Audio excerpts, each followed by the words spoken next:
Domestic violence has to go. Gun violence got to go. You got to control your community. This community belongs to y'all, man. You got to do something.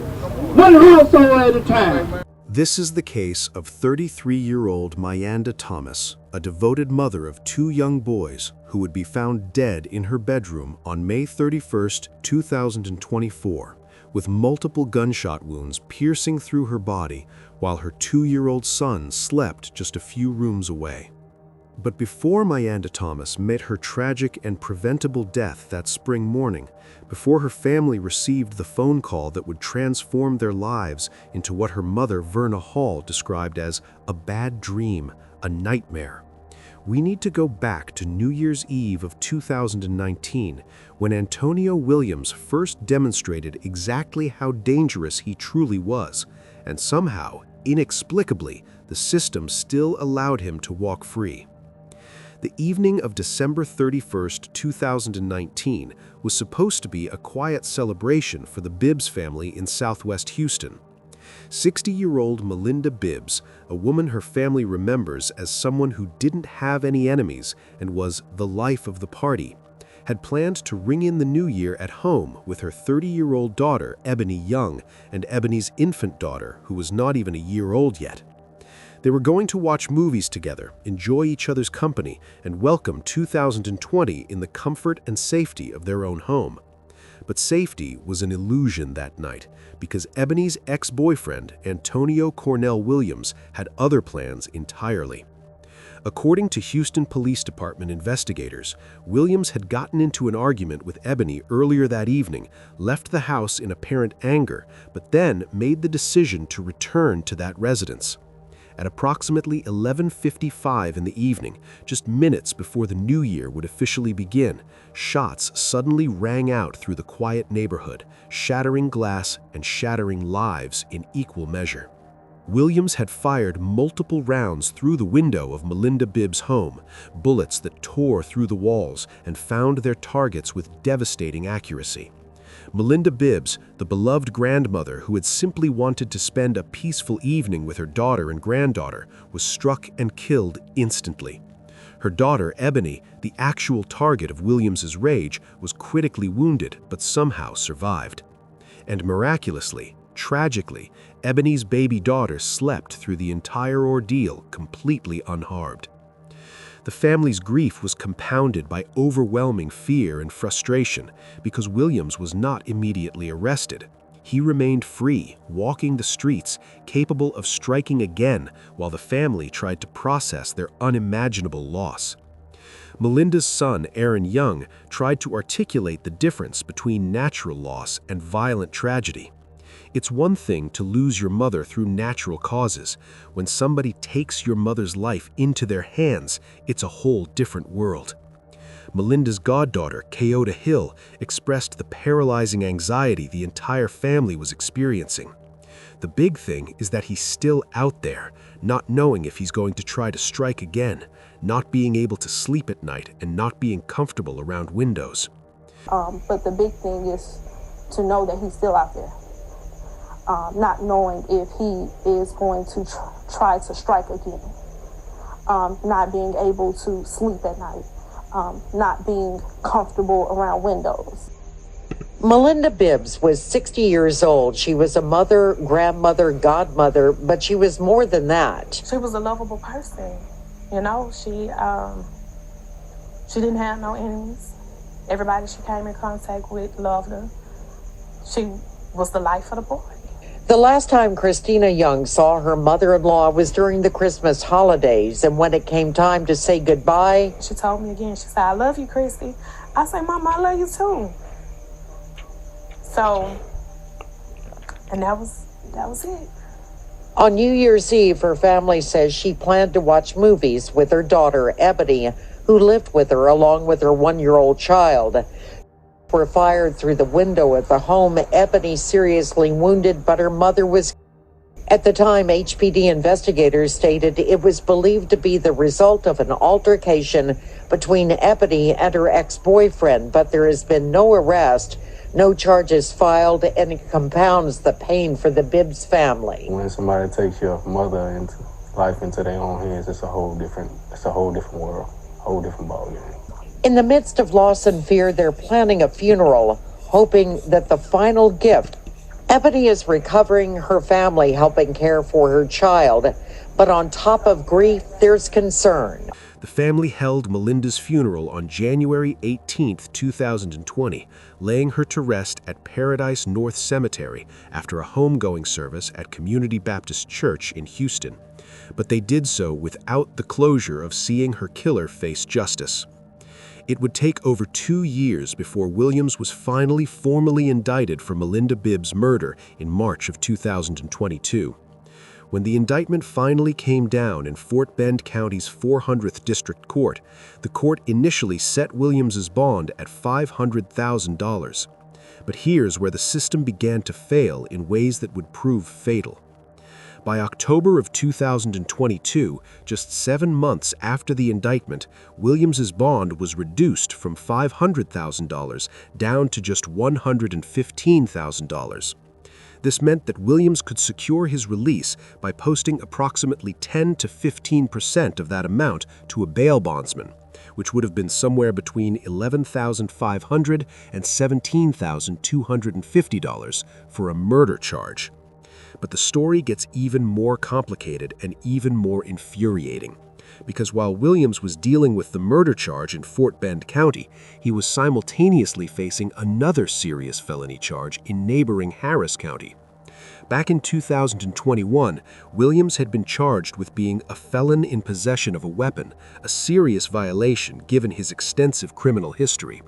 He had posted bond on that charge as well, meaning he was now free on bond for 2 separate felony cases in 2 different counties.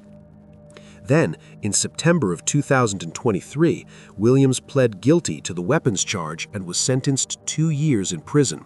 However, he received credit for the 515 days he had already served while awaiting trial, which amounted to approximately 1 year and 4 months. This credit meant his actual remaining sentence was relatively short, and he was released on parole in March of 2024. Upon Williams's release from prison in March, something absolutely stunning happened with his Fort Bend County murder charge. His bond was automatically reinstated. This meant that Antonio Cornell Williams was now walking the streets completely free, despite still being under indictment for murder. This automatic reinstatement of a murder bond following release from an unrelated prison sentence is extremely rare in the Texas criminal justice system. Andy Cahan, who has spent over 35 years working in victim advocacy through Crime Stoppers of Houston, was absolutely stunned when he reviewed the details of Williams's case. Cahan has seen thousands of cases, worked with countless victims and their families, witnessed every possible permutation of how the criminal justice system can function and malfunction.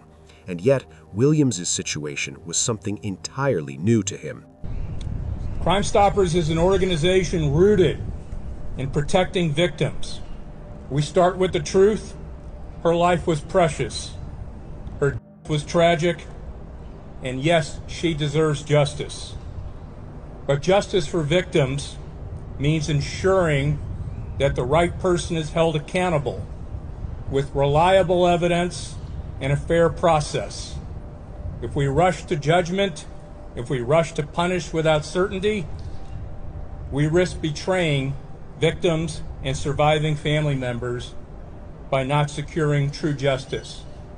He stated clearly and emphatically that Fort Bend County should have conducted an immediate review of Williams's bond status the moment he was released from prison, should have imposed new conditions or requirements, should have at the very least questioned whether it was appropriate for a convicted felon who had just served time for weapons possession to remain free on bond for an unrelated murder charge. But none of that happened. And this is where the true tragedy of this case comes into sharp, devastating focus. Because Antonio Cornell Williams would remain free for less than 2 months before he killed again. On the morning of May 31st, 2024, just 77 days after his release from prison, Williams was involved in a physical altercation with his girlfriend, 33-year-old Myanda Thomas, at her home located at 709 East 36th Street in Houston's Independence Heights neighborhood. Myanda Thomas was a devoted mother of 2 sons, including the 2-year-old boy she shared with Williams and an older son from a previous relationship. Her family remembers her as bubbly, dedicated, and full of life, a woman who worked as a delivery driver and had earned her certification as a medical assistant, someone who loved her kids very much and was focused on making a better life for them. She had grown up in Houston, been baptized as a teenager at Greater St. Matthew Baptist Church, where she sang in the Angelic Voices Choir and participated in the Christian Steppers drill team, and had been raised with love and support by her cousin Verna Hall and her husband Lee, after Myanda's own parents had passed away. At approximately 8:45 in the morning on May 31st, Houston Police Department officers responded to a disturbance call at Myanda's address. What they found when they arrived was absolutely horrific. Myanda Thomas was lying in her bedroom, unresponsive, suffering from multiple gunshot wounds. Paramedics from the Houston Fire Department attempted to save her life, but she was pronounced dead on the scene. Another mother gone, family destroyed, and a preventable death that never should have happened. On tonight's Breaking Bond, this is wild. A 36-year-old violent offender accused of his girlfriend last week was actually on bond for while serving a prison sentence at the same time. Fox 26's Randy Wallace joining us now live from the courthouse tonight with the latest in his ongoing series. Randy. Yeah, Anthony. Now, not only did Antonio Williams serve time while on bond, his bond was reinstated after he got out of prison. That may have cost a 33-year-old mother her life. You actually have a defendant who is on bond for murder while serving a prison sentence. Think about that. You're on bond for murder. You're serving a prison sentence. Hadn't seen that one in my 35-plus years. 36-year-old Antonio Williams has 6 felony convictions. Half are violent. In 2021, Antonio Williams is charged with felon in possession of a weapon. Yeah, he's charged in Harris County, felon in possession of a weapon, a firearm, and he posts bond. In March of 2022, Williams is charged with murder in Fort Bend County. He's accused of 60-year-old Melinda Bibbs on New Year's Eve, 2019. Police say Melinda's 30-year-old daughter, Ebony, was also but survived. Williams was Ebony's ex-girlfriend. Williams' $500,000 bond is eventually lowered to $115,000. So for $15,000, he walks out of jail on the charge. Correct. So now he's on bond for the Fort Bend County. He's still on bond for the felon in possession of a weapon in Harris County. September of last year, Williams pleads guilty to felon in possession of a weapon. He takes a 2-year plea deal. Last March, he leaves prison, and his bond is reinstated. What they should have done is followed up with him there in Fort Bend right after he got out and made either new conditions or reviewed his bond at least. Williams is free on bond for the murder charge for less than 2 months when police say he another girlfriend, 33-year-old Myanda Thomas. It happened last Friday at 709 East 36th Street. There's some sort of disturbance. Multiple gunshots were heard. The male flees the scene with the 2-year-old child on a bicycle. Officers arrive. They find that a female is deceased. If his bond would not have been lowered, what happened last Friday would not have happened. That's right. Police say after his girlfriend, Williams turned the gun on himself. He remains in the hospital. He's now charged with 2. Reporting live from the courthouse, Randy Wallace, Fox 26 News. Williams had shot Myanda multiple times during their altercation, ending her life in the same bedroom where she should have been safe, in the same home where she was raising their child and trying to build a better future. But Williams didn't just shoot Myanda and flee the scene. He grabbed their 2-year-old son and fled on a bicycle. Police immediately broadcast descriptions of Williams and initiated a search for him, and they found him approximately 2 miles away from the crime scene, near the North Freeway frontage road. As they approached him to make the arrest, Williams turned the gun on himself and inflicted a self-inflicted gunshot wound. The wound was serious enough to require hospitalization, but it was not fatal. Officers secured the unharmed child, ensuring that at least one innocent life was spared from further trauma that day, and the boy was placed with Williams' family members.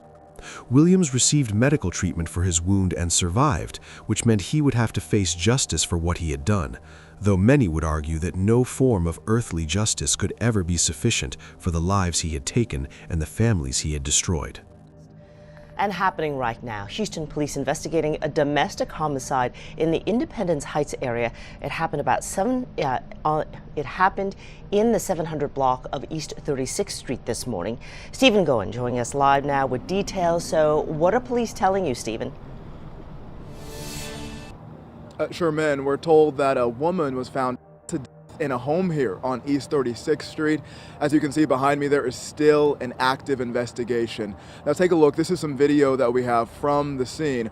We're told that police were called to the scene just before 9 a.m. and they found that deceased woman here who's described as being in her 20s or 30s. According to police, the suspect was in a relationship with the victim. They have a 2-year-old child together, and there was a disturbance between the couple before shots were fired.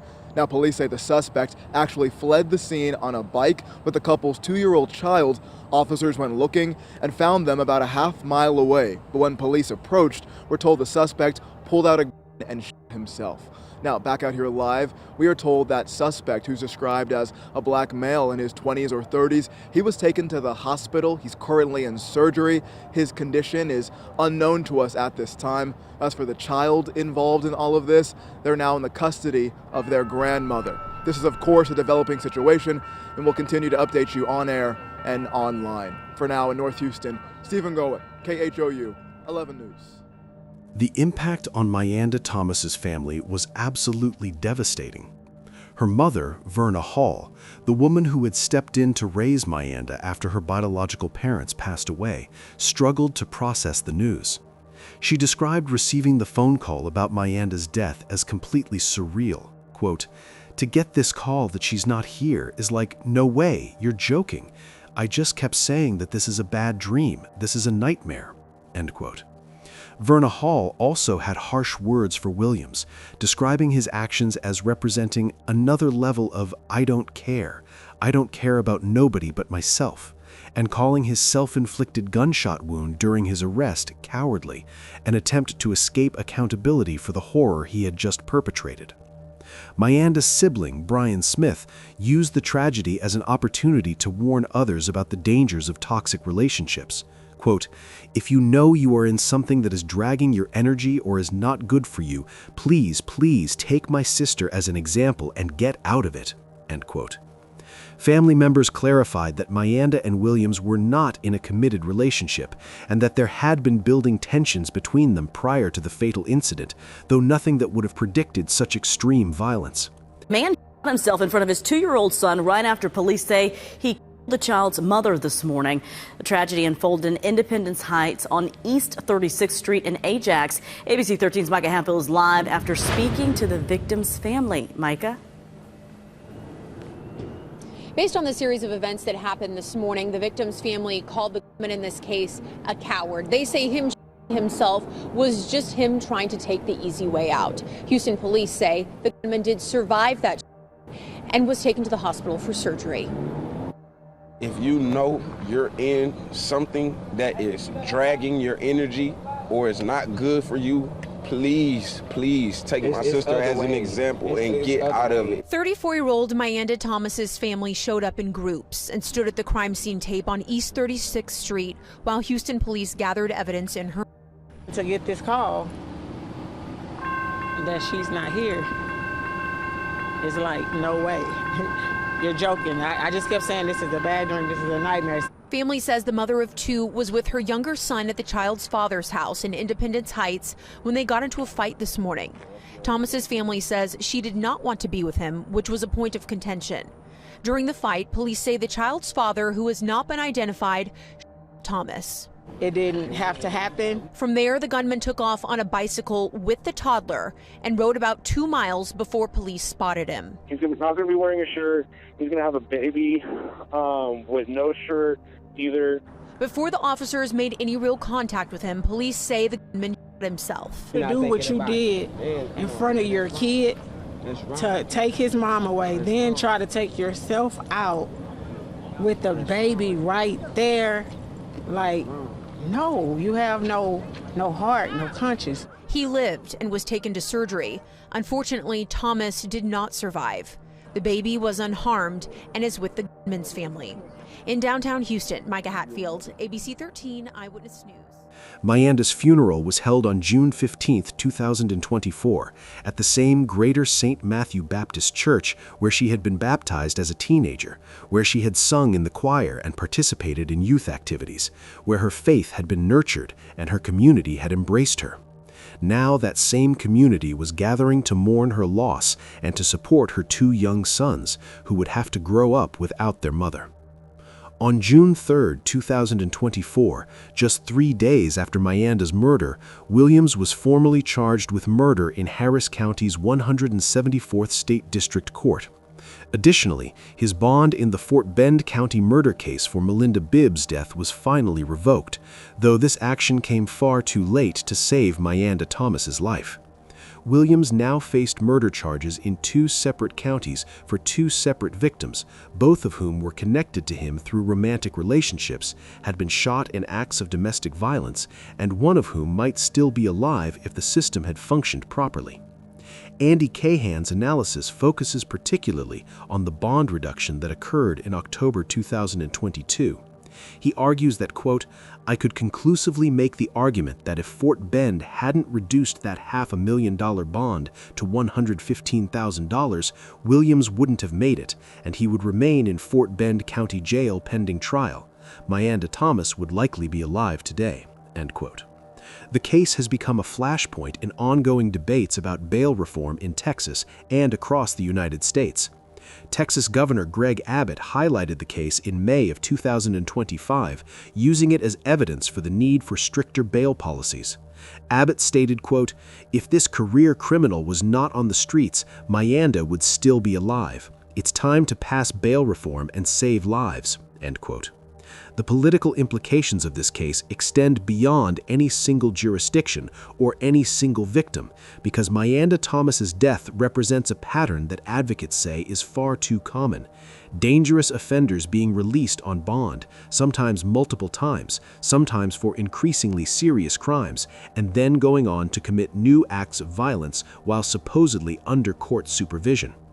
Statistics from the Texas Council on Family Violence paint a grim picture of the broader problem. In 2024 alone, 161 Texans died from intimate partner homicide. These deaths involved 179 women and 26 men, ranging in age from 17 to 70 years old. The violence claimed the lives of victims, but also created devastating ripple effects throughout families and communities. These intimate partner homicides orphaned 104 children, leaving behind young people who would have to grow up without one or both parents because of domestic violence. The violence also killed 17 bystanders, including 5 minors, innocent people who happened to be in the wrong place at the wrong time when rage and violence erupted. Mayanda Thomas was one of those 161 deaths, and her 2 sons joined the ranks of children who would be forced to navigate life without their mother because someone failed to protect her when the signs of danger were clearly visible. Research into domestic violence patterns reveals important insights about how and why these situations escalate to fatal violence. Studies have shown that approximately 79% of intimate partner homicide victims had experienced prior physical abuse, indicating that there are usually warning signs before the most extreme violence occurs. When abusers have access to firearms, the risk of homicide increases 5 to 8 times, which is particularly relevant in Williams' case, given his weapons conviction and his use of guns in both murders. Threats to kill increase the risk of actual homicide by 2.6 times, and separation after cohabitation, especially when combined with high levels of controlling behavior, can increase the risk 3 to 9 times. Understanding these patterns is crucial because it means that fatal domestic violence is often predictable and therefore potentially preventable if the right interventions occur at the right time. Family members noted that there had been arguments between Mayanda and Williams, but nothing that would have indicated such extreme violence was imminent.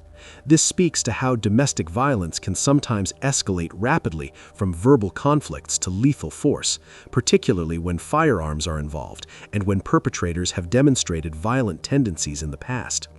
As of today, Antonio Cornell Williams is remained charged with murder in both cases, with no reported convictions or trial outcomes for either the Melinda Bibbs case in Fort Bend County or the Mayanda Thomas case in Harris County. The wheels of justice continue to turn slowly while Williams sits in custody, finally unable to harm anyone else. But that custody came too late for Mayanda Thomas and far too late for her family, who will never see her smile again, never hear her laugh again, never watch her raise her sons or achieve the better life she was working so hard to build for them. Williams is being held in Harris County facilities following his recovery from the self-inflicted gunshot wound, and there have been no reports of release or changes to his custody status as the legal proceedings continue. What do you think about this gross failure of the justice system? Please let me know if you have experienced a similar situation in the comments section. Click on one of the cards on your screen to see more videos like this.